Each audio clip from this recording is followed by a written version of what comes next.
Like we always do about this time. Perfect.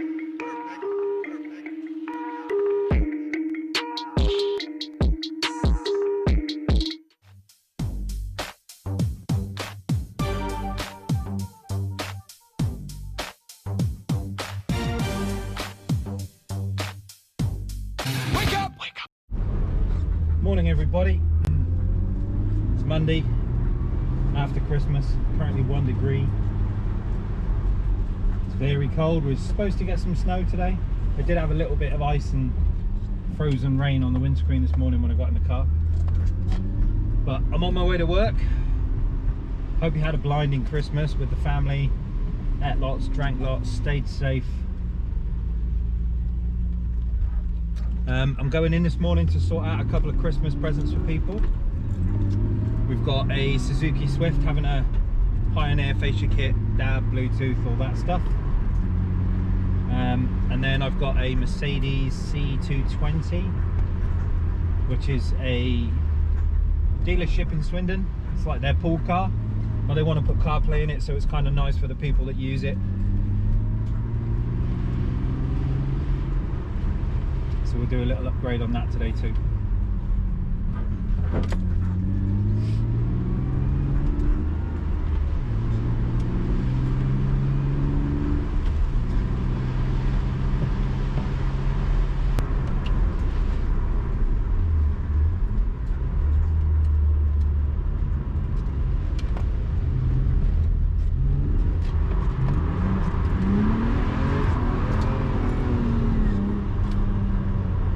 Slick today.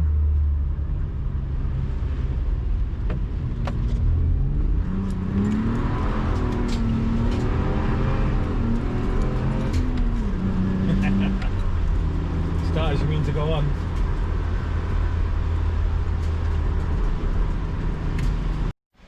And we're back in. First job of the day's turned up. This is obviously a Christmas present from Mum and Dad. So we've got to take out that stereo there. Let's get the old lightsaber. Get some light on the situation. There we go. So head unit's coming out. Fascia kit we've got.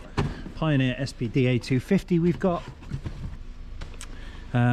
Microphone obviously same place. Digital aerial same place. USB in the glove box. Fairly straightforward. Let's crack on. Oh look, this is what I got for Christmas. I was going to show you boys this morning. So I've got my media mod fully ready and rock and rolling for my GoPro. So we've got the media mod, the light, and then obviously the what they call the vlogger view, so you can see yourself where this would be pointing, so you make sure that you're in picture or in frame. And some other accessories, and I also got, just whiz this open, also got some lenses, so some different colours, tints, so you can do like the arty-farty shots with it. Yes, very nice stuff. They click on the front of the aperture to, you know, give you different shades on your lighting. Right, let's get busy with this one in a bit. One winner later. Right, so pretty much car's done, leads are all in. Last thing we've got to do is get the fascia kind of built up. So just get stuff out of the way. Right, so with this one, this is our plastic fascia. Come on, get out, there we go. Then we get our, comes with a single DIN adapter, so you can put like a pocket and a single DIN in there, but we're not doing that. We're doing the double bubble. We get surround, we get a rubber trim ring. Now the trim ring basically wraps around this ring, and then what it's designed to do is it's designed to kind of pressure fit the fascia in the hole, but also stop the plastics rattling together, so you don't get like a buzz on a certain RPM or a certain vibration in the car. So we just got to stretch that round. Some of them are quite tight, sometimes you need to give them a little little tweak first, but the last thing you want is a saggy ring. Too far! God! Do you know what I mean? So there's our trim ring. That one's all ready to go. Then we get our little screws. Now what I like to do is we do the screws first. So we flip it.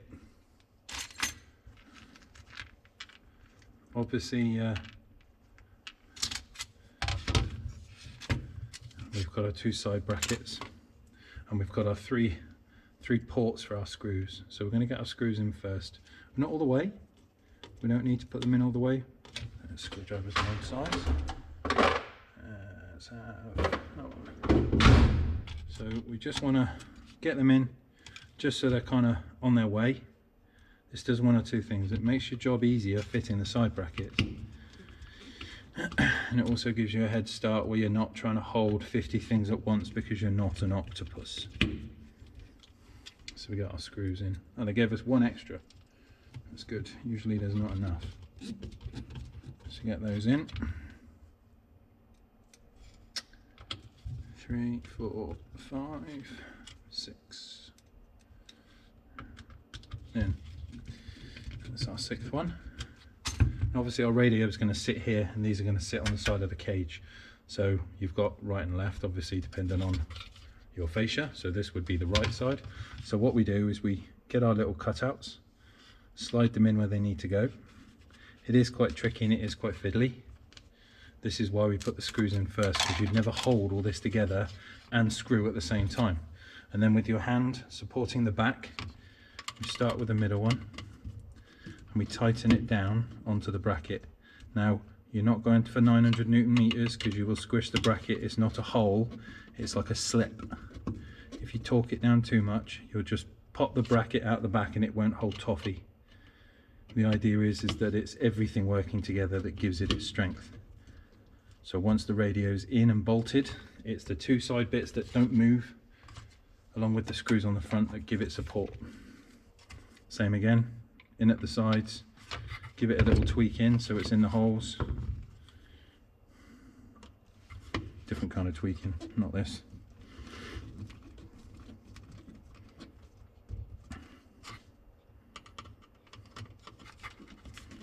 Again, supporting the back of the bracket when you're going in.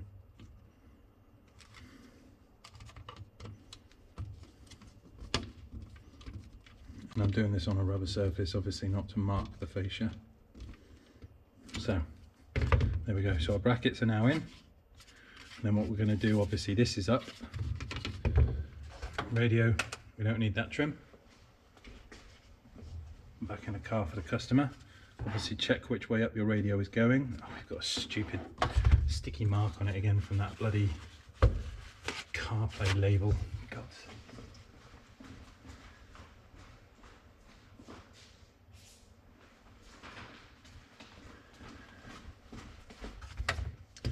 Give this bloody thing a little wipe. Can you see that stupid label?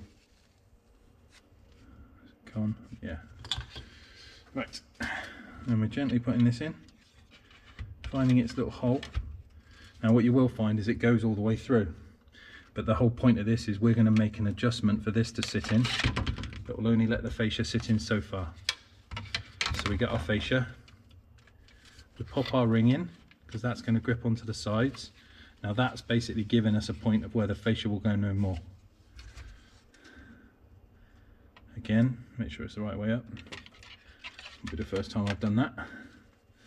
And then what we're trying to do is get that to sit flush on that part there. So we're kind of jiggling the fascia using the mount underneath it to tell us whereabouts that unit's going to go. And I can see from this that we've got like 2 perfect holes there. So we got our coarse thread dome screws, our little baggie.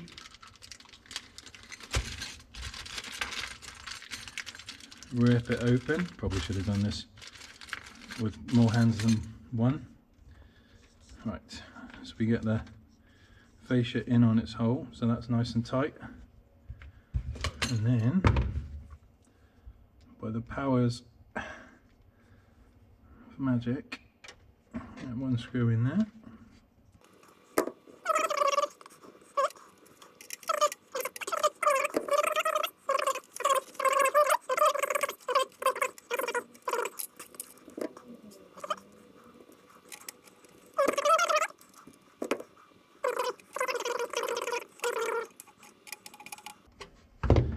Have a quick look.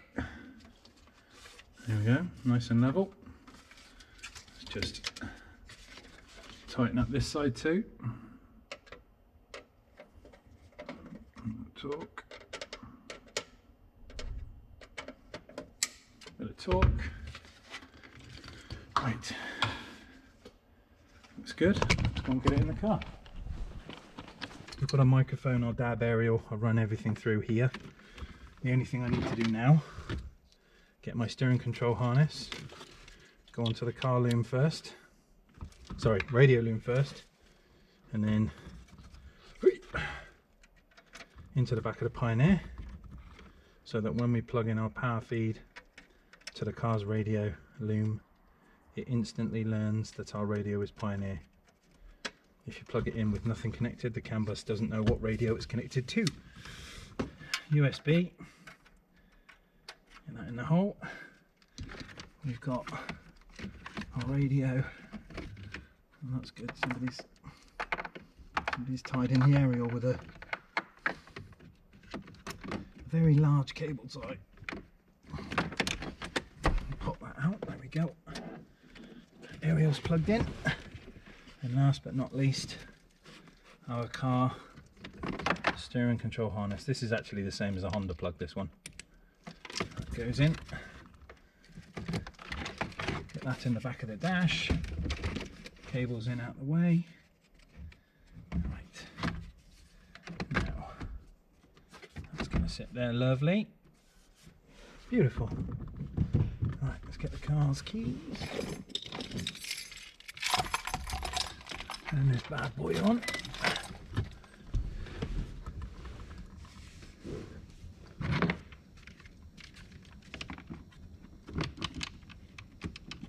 Let's get you where we need to get you. There we go. Cute.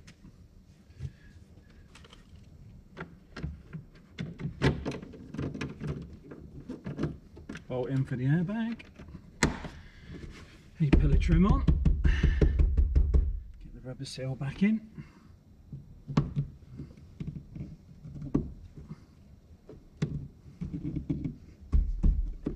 There we go. Right.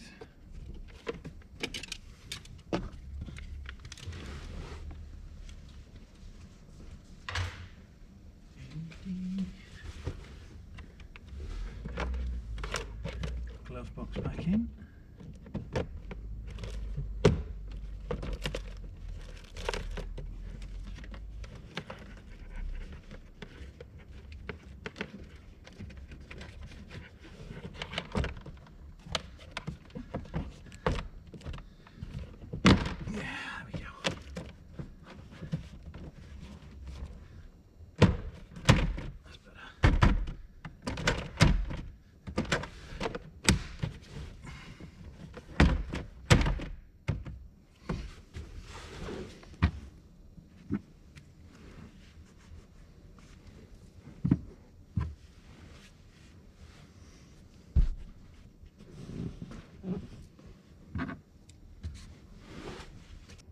There we go. That one's done. Next up, we've got this Mercedes C220 Estate. And we got to change the old standard radio. We're going to put a double DIN in there, so faceplate takes up the pocket and the radio. USB, DAB, steering controls. A bit of a fresher look for this one. Let's get cracking on this old girl. Afternoon, everyone. Oh, I'm full of cheese toasties, ready for a sleep. So we got the Mert done. Oh, missed. So this one's got the Kenwood 5025 CarPlay and Android Auto variant, same as the Pioneer. This one's a mechless screen, so this is the short chassis. There we go. Just wait for it to turn on. The only thing I do notice about these units, they're all the same, but the Kenwoods always take ages to come on. Pioneer would be playing by now.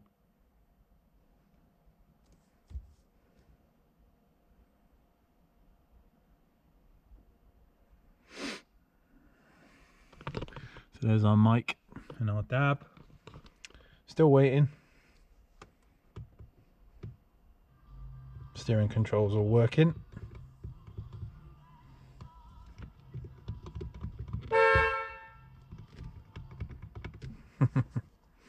Right, so let's go main menu, settings, display, background, carbon, yes, yeah, that looks cool. That one's done. Right then, Mark's been picked up. Suzuki's been picked up, lots of happy customers, and the Lexus just sold. So the guys come down, lovely Irish lad, as suspected. I thought it'd be going over there, but yes, it's gone across the pond, or the car will be staying here. He's going back across the pond. Got himself a nice little toy for the drift season. I'm sure he'll enjoy that no end. Oh, turn off the pool table light.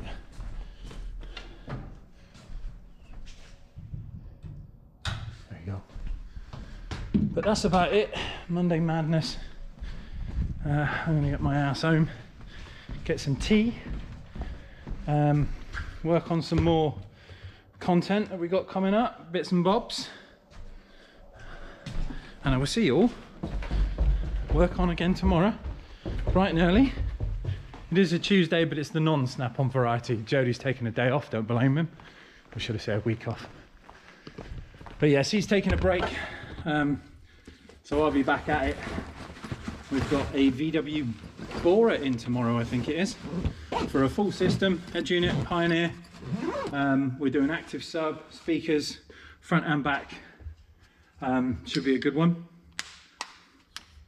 But that's tomorrow's fun, and I will see you then, peeps. Take care.